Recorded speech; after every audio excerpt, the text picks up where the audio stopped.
Men-at-Arms. The English Longbowman, 14th to the 16th century. Though the bow has been used in warfare for thousands of years, it was not until the 14th century, with the appearance of the longbow, did it become for a while the supreme and dominant force on the battlefield of Europe, especially in the hands of the English and their Welsh subjects. Of particular skill were men from Wales and Cheshire, regions that became synonymous with the English longbow. The simple design consisted of a slightly curved bow made of wood that was as tall as a man and had incredible range, power, and accuracy.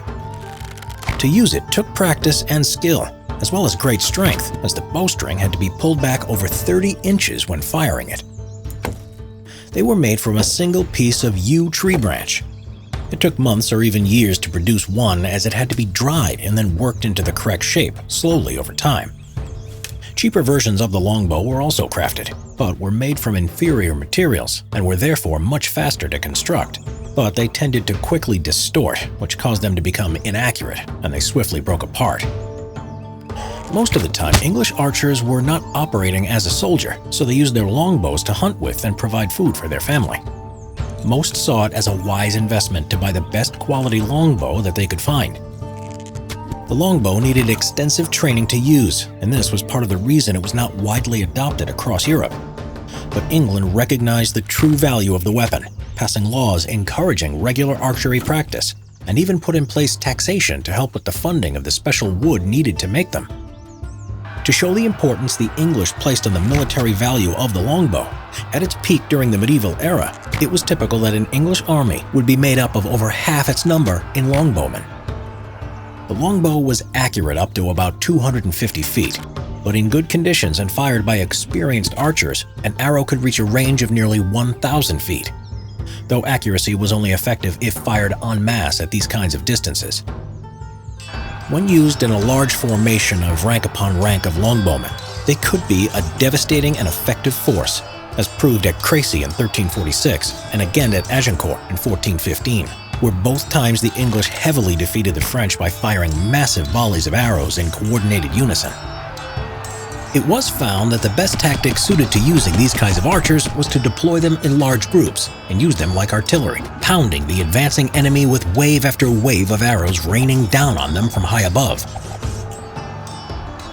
In some situations, longbowmen were able to fire between 3 to 6 arrows per minute and were often given between 60 and 72 arrows for the duration of the battle. However, this would require a large level of physical exertion, and archers would rarely attempt this firing rate. In contrast, the crossbow, favored by a lot of European armies, could only fire at a fraction of this rate. Archers were vulnerable to hand-to-hand combat, as they were lightly armed and armored. To counter this, they would be placed behind a defensive line of infantry, or a natural defensive geographical feature like a slope or purpose-built ditches. At first, longbowmen were using the highly accurate but expensive broadhead arrows. But over time, these units needed something cheaper and able to counter the trend of medieval infantry becoming better armored, especially knights. So they started to use heavy bodkin arrowheads on the shafts, which were chisel-shaped and less costly to produce, which was the medieval equivalent of an armor-piercing round, though the plate armor that knights used was still hard to penetrate. By the 16th century, the longbow had well and truly had its day, as ever-improving muskets and cannons were now starting to dominate the battlefield. The last recorded use by actual army units was in very limited numbers in the English Civil War during the 1640s. Though in World War II, an eccentric, highly decorated British officer called Mad Jack Churchill successfully used a longbow along with a sword during combat with German soldiers. And while the longbow as a military weapon became obsolete long ago, it is still popular today for recreational use, such as for hunting and target practice. It also has a special place in English culture, being frequently mentioned in stories featuring the medieval period, and being associated with English heroes such as Robin Hood.